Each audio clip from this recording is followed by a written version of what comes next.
किसान भाइयों नमस्कार। आज की इस वीडियो पर हम आपको टमाटर की फसल पर फलों का साइज बढ़ाने के लिए, फल को वजनदार करने के लिए 3-4 कॉम्बिनेशन के बारे में बताने वाले हैं, जो टमाटर की फसल पर 8 से 10 दिनों के अंतराल पर आप दोहरा कर टमाटर की फलों का साइज बढ़ा सकते हैं और साथ ही टमाटर को वजनदार कर सकते हैं, चमक और क्वालिटी बढ़ा सकते हैं और साथ ही उपज को भी बढ़ा सकते हैं। टमाटर के फलों का साइज बढ़ाने के लिए और वजनदार करने के लिए खाद दवाइयों की जानकारी के लिए वीडियो को बिना स्किप किए वीडियो को अंत तक जरूर देखें। नमस्कार दोस्तों, आप देख रहे हैं एडवांस एग्रीकल्चर यूट्यूब चैनल। मैं हूं आपका दोस्त शिव कुमार। चलिए शुरू करते हैं।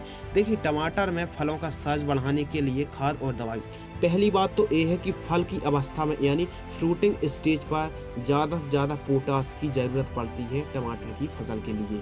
इसके अलावा फल की अवस्था पर ज़्यादा यूरिया इस्तेमाल ना करें, यानी नाइट्रोजन का ज़्यादा इस्तेमाल ना करें। वो भी आप यूरिया को इस्तेमाल ना करें जब टमाटर की फसल फल की अवस्था में होती है। इसके अलावा टमाटर फ्लावरिंग स्टेज पर हो तब आप कॉपर ऑक्सी क्लोराइड को या फिर बायर कंपनी की जो एलिड फंगिसाइड आती है फ्लावरिंग स्टेज पर इस्तेमाल ना करें ऐसी फंगिसाइड का। जब टमाटर की फसल फल की स्टेज पर होती है, फ्रूटिंग स्टेज पर होती है, तो आप पीजीआर का इस्तेमाल कर सकते हैं। अब कौन से पीजीआर का आपको इस्तेमाल करना चाहिए, तो लिहोसिन, चमत्कार या फिर प्लानोफिक्स या फिर गोदरेज का जो डबल प्लांट ग्रोथ रेगुलेटर आता है, इनमें से किसी भी एक का चयन करके स्प्रे कर सकते हैं। जैसे प्लानोफिक्स के भी काफ़ी अच्छे रिजल्ट है टमाटर की फसल पर, लेकिन स्प्रे कब करना है, जब टमाटर की फसल फ्लावरिंग या फिर फ्रूटिंग स्टेज पर होनी चाहिए। टमाटर फल की अवस्था में होता है तो लेट ब्लाइट फंगस का प्रकोप देखने के लिए मिलता है, जिससे फसल जल्दी नष्ट हो जाती है और कम उत्पादन देखने के लिए मिलता है। तो ऐसी कंडीशन में आप बीएसएफ कंपनी की जंप्रो फंगिसाइड या फिर आप डुपॉन्ट का इक्वेशन प्रो फंगिसाइड आता है, उसका भी स्प्रे कर सकते हैं लेट ब्लाइट के लिए। लेट ब्लाइट एक ऐसा फंगस है जो न केवल फसल को कमज़ोर कर देता है बल्कि पूरी की पूरी फसल को भी यह चौपट कर देता है। तो लेट ब्लाइट फंगस की रोकथाम करने के लिए आप जंप्रो या फिर इक्वेशन प्रो फंगिसाइड का स्प्रे कर सकते हैं। टमाटर की फसल फ्लावरिंग स्टेज पर या फिर फ्रूटिंग स्टेज पर होती है तो आप कैल्शियम का और बोरॉन का इस्तेमाल जरूर करें, इससे क्वालिटी चमक में वृद्धि होती है। ड्रिप में यदि आप खेती कर रहे हैं तो कृपया ध्यान दीजिए कौन सी खादों का इस्तेमाल करना है।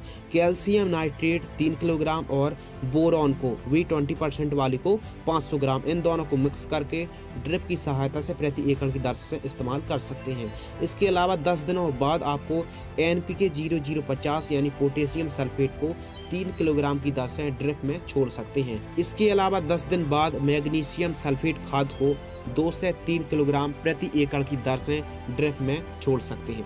यदि आप साधारण खेती कर रहे हैं, ड्रिप मल्चिंग नहीं लगाई है, तो आप इन खादों को 5 किलोग्राम से लेकर 8 किलोग्राम टमाटर की फसल पर जड़ों के पास देकर सिंचाई कर सकते हैं। बेहतरीन रिजल्ट प्राप्त होंगे।